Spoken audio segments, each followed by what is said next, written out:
Je m'appelle Olivier Médina, je suis enseignant spécialisé avec un CAPA-SH option E, maître E en RAZ.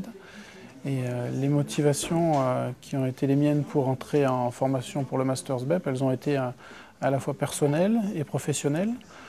Personnelles du fait d'élargir un peu mes connaissances dans tout ce qui touche le handicap, les élèves à besoins éducatifs particuliers, et professionnel pour essayer d'être un peu plus pointu dans certains domaines et dans tout ce qui touche aussi au partenariat avec les différentes structures du milieu du handicap. Et c'est vrai que les contenus disciplinaires sont beaucoup plus pointus que par rapport à un CAPA-SH. On est vraiment sur de la littérature scientifique, on est sur des apports théoriques de tout ce qui touche au domaine de la recherche, aussi bien en psychologie sociale qu'en psychologie cognitive. Donc c'est quand même des apports beaucoup plus pointus. Et on apprend à prendre aussi du recul davantage par rapport aux situations. CAPA-SH est plus tourné vers l'aspect pratique, alors que finalement le master permet de prendre du recul par rapport à notre pratique. Surtout par rapport aux travaux de recherche, en fait. Dans les différentes UE du master, on a eu une spécifiquement par rapport aux travaux de recherche, et tout ce qui est méthodologie de recherche, tout ce qui est travail de terrain, mais pour la méthodologie de recherche, c'est vraiment des apports qui m'ont été bénéfiques et des choses que je ne connaissais pas du tout avant, et même en ayant passé un CAPA-SH. Voilà, donc c'est vrai que les recherches de terrain, les différents questionnaires, les types de questionnaires qu'on peut mettre en place pour faire des recherches, ça a vraiment été un apport important et nouveau pour moi. Alors il y a les différentes UE, je crois que de mémoire il y en a 11, et chaque UE en fait regroupe des thèmes différents. Donc il y a des thèmes qui sont vraiment tournés par rapport à tout ce qui est plutôt scolaire, les élèves en difficulté au collège, au lycée ou à l'école primaire, les élèves en situation de handicap, et également des thèmes plus sur le partenariat et la conduite de projet. Je pense à une UE qui est gérée par Madame Merini, qui nous a apporté beaucoup dans tout ce qui est relation avec les différents partenaires auxquels, dans le milieu de l'ASH, de l'enseignant spécialisé, on est souvent confronté en fait. J'ai perdu le nom de l'intervenant des PEP, qui est venu nous expliquer un petit peu le fonctionnement des différents établissements et tous les enjeux qui étaient à l'heure actuelle en cours avec la nouvelle loi, la loi sur le handicap de 2005. Voilà.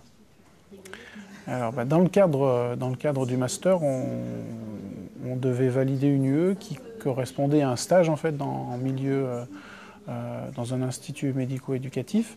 Donc j'ai fait ce stage à l'Institut des Gravouses, à l'IDGS des Gravouses, donc Institut des jeunes sourds. Et ça m'a permis d'avoir des opportunités pour évoluer au niveau professionnel, puisque je me suis orienté actuellement sur l'accompagnement de jeunes enfants sourds et malentendants en milieu scolaire ordinaire, voilà, au sein d'un CEFIS.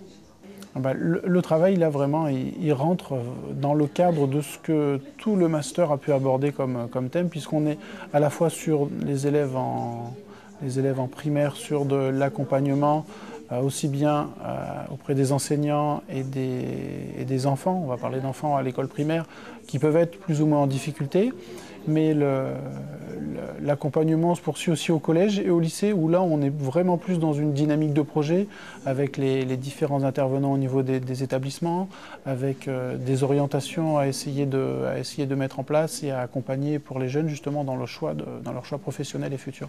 Donc c'est vraiment beaucoup plus large que ce que je pouvais faire comme travail auparavant dans le cadre d'un RAZ. Nouvelle fonction marquante, ça a été dernièrement, en fait, ça a été l'accompagnement d'une jeune élève malentendante au bac.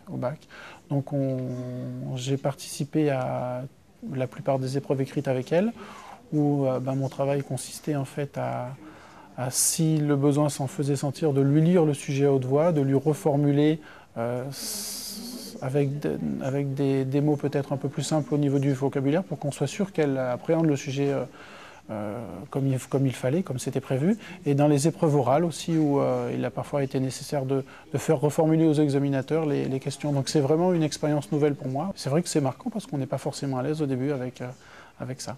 C'est quand même un positionnement au niveau professionnel totalement différent. Même si je suis toujours enseignant, j'ai le sentiment d'être enseignant, le positionnement est vraiment différent. Au niveau du master, faut pas se leurrer, je dirais qu'il y a quand même une charge de travail importante à prévoir aussi, voilà, pour pouvoir appréhender toutes les notions qu'on nous apporte. Donc il y a du travail personnel conséquent à faire et à planifier, voilà, et réaliser. Alors certains occupent toujours les postes auxquels ils étaient attachés avant de rentrer en formation de master. D'autres se sont orientés, ou cherchent pour l'instant à s'orienter sur de la recherche, sur des thèses après, au niveau de la recherche en sciences de l'éducation. Donc c'est relativement large. Moi, ça a été quand même une coïncidence où finalement, derrière le master, j'ai évolué au niveau professionnel. Je pense que c'est aussi un apport sur le moment qu'on va faire mûrir et qui permettra d'évoluer après vers d'autres fonctions ou vers d'autres orientations professionnelles. La première chose la plus difficile, c'est de se décider à le faire parce que ça remet quand même un certain nombre de choses en question. Alors moi là, je vais parler pour mon cas personnel puisque j'étais déjà en fonction, donc il a fallu prendre du temps personnel en plus de mon temps professionnel pour arriver à le faire. Mais au final, c'est vraiment enrichissant et j'ai le sentiment que je suis heureux d'avoir pu mener à terme ce projet de master, enfin dans mon cas. Et c'est un enrichissement personnel maintenant et professionnel qui est vraiment intéressant et que je ne regrette pas du tout. La façon dont est structuré un KPSH, on est vraiment sur des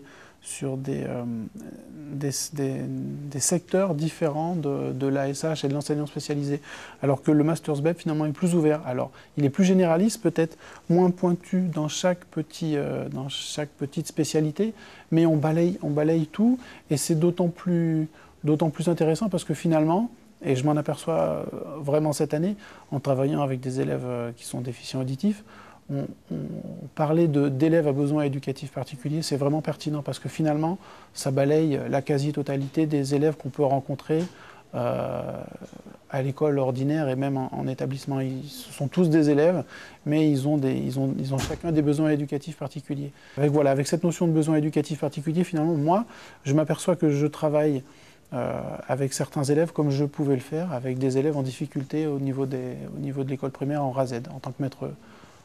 Voilà.